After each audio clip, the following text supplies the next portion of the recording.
So I watched The Hateful Eight the other day, brilliant film, and now I'm gonna talk to you about it. Whoa, whoa, whoa, whoa. Stop, time out. What the hell? That's the wrong song. Yeah, yes, put that song on. Sorry. And...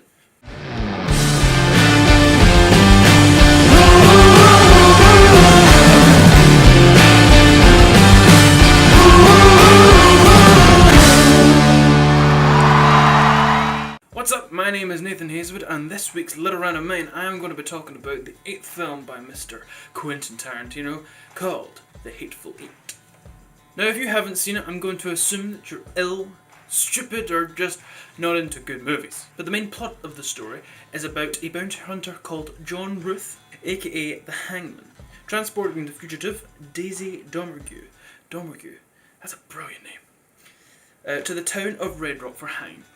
On his journey, he encounters Major Marcus Warren, played by the awesomeness that is Samuel Jackson, who is a former Union soldier turned infamous bounty hunter, and Chris Mannix, a southern renegade claiming to be the new Red Rock sheriff. Losing their lead on the blizzard, they all seek refuge at Minnie's haberdashery, which is a stagecoach stop over on the mountain pass. Wow, that was difficult to say. When they arrive, they are greeted by 4 strangers, one called Bob. Yeah. Bob. Who's taking care of the haberdashery while Minnie is away. An actual hangman, an old guy, and a guy called Joe Cage, who sounds more like a pro wrestler than a cowboy, or cattle rustler, or whatever. However, not everything is what it seems, as both John Ruth and Marcus Warren are suspicious that one or two of these strangers are working with the captive Daisy. And the rest of the film is about how they deal with that. The movie itself is actually quite fantastic. As with most Tarantino films, it's well written, well directed, well edited, well produced. Everything is spectacular. It most certainly deserves the 5-star rating and a masterpiece review, because it was indeed a masterpiece. Now, if you've not seen many Tarantino films, then it will be quite a weird film to watch, because that's what Tarantino is about. It's quite slow to begin with, slow paced, but it gets into it, and the dialogue, the monologues, the interactions, the whole backstories of some of the characters and why they're doing certain things, and then, it's actually a fantastic film, and I really recommend it if you want to see something a bit different and a bit brilliant. But there is one thing I love about Tarantino films. You can always count on the goriness. Oh, it's brilliant. Just Tarantino film goriness is just so different from other things, and it's just so brilliant. I keep saying brilliant. It's just so awesome. Now, this isn't really a spoiler because it's a Tarantino film, but if you want, you can put your fingers in yours till I give the all clear, which I'll do with that symbol on the screen. Just all clear, and then you can take your fingers out. So, spoiler alert. You have been warned. So at one point, a character's head gets completely blown off. And I mean, the guy looks down with two guns, and goes, poof, and his head just explodes, there's nothing left, and it's fantastic. I mean, I was in stitches. It was hilarious to watch this, and just the unrealisticness of it, because those bullets are tiny. Those bullets would probably have been about 9-10 millimeters thick bullets, and they don't do that massive amount of damage. They wouldn't explode a head, which is why I love Quentin Tarantino gore, because it's just like that. Actually, if I remember correctly, 2 people get their head completely blown off. Oh, so brilliant. You can always count on Tarantino for gore, and nearly everyone in the film dying. That's gonna happen. It's a Tarantino film. There's one part, however, that I found so funny. It's probably meant to be funny and serious, but I could not stop laughing. So, spoilers again, just in case you're worried. At one point, a character's his nuts get blown off. It's just, they're gone. And you don't even realise it's his nuts that have been blown off until he's actually in the next scene and he's grabbing them. You just think he's been shot in the foot or something. But his balls have been And that's actually mentioned in Django, Tarantino's previous film.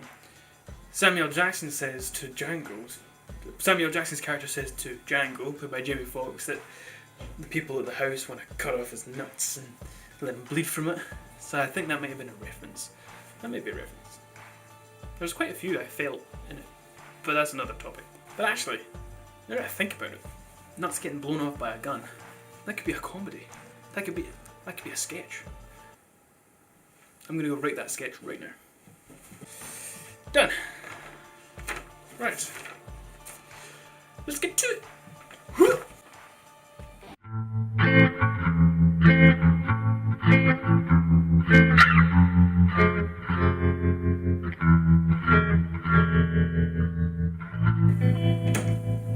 Hey, what?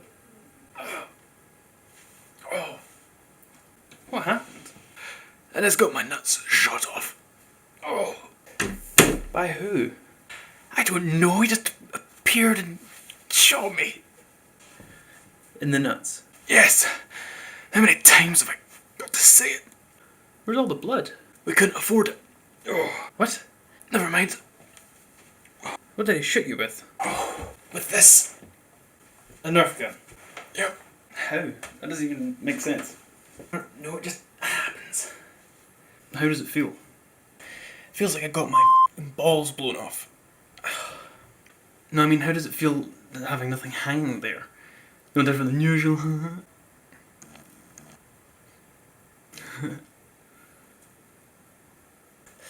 What am I supposed to do now? Well, let me look up. Well, it says we should call an ambulance. Makes sense. It also says you might black out from the loss of blood. Oh. So that's what's happening to me. Huh?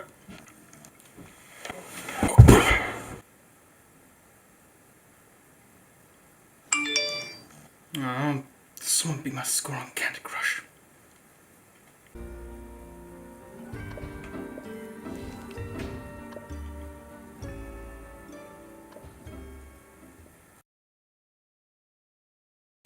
Okay, so that was pretty funny, if I do say so myself.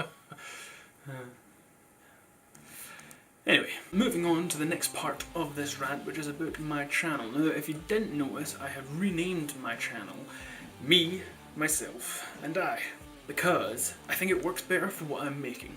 Because I'm not really doing gaming videos, and Applewood and that was more for gaming videos, I felt. It was actually suggested by a friend, and it's very useful. I thought it did very well, so I have now changed it to that. And it sort of relates to the sort of clone stuff I did, like you saw in that sketch, and you saw in my other sketches and the Nerf stuff like that. So it works with that, and it's sort of got a vloggy feel to it, which is kind of what I'm doing, more than gaming, obviously. So it kind of works with that. And I also did some new channel art for it, and changed my profile pic for it, and I quite like it. I think it turned out pretty well. I might try and make it a bit more professional looking, but at the moment that's what I got, and I'm pretty pleased. But the only trouble is that the email is still applewoodproductions@gmail.com.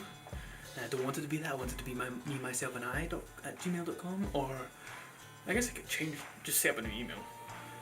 But it's very difficult. I tried it last night. It's very, you have to appoint a new person to your channel, so for a day, like they can contribute to it, and then after the day you can then send it, like have them be the owner of the channel. So I was like, no, this was 11 o'clock at night, and I was like, no, I'm not doing that. No. Okay, so thank you very much for watching this week's little rant of mine. I hope you enjoyed it. I certainly enjoyed talking about the Hateful Eight and gore and my channel, and I hope you enjoyed listening. So please leave a like, subscribe, share, do whatever, and I will see you on the next video I make. So bye.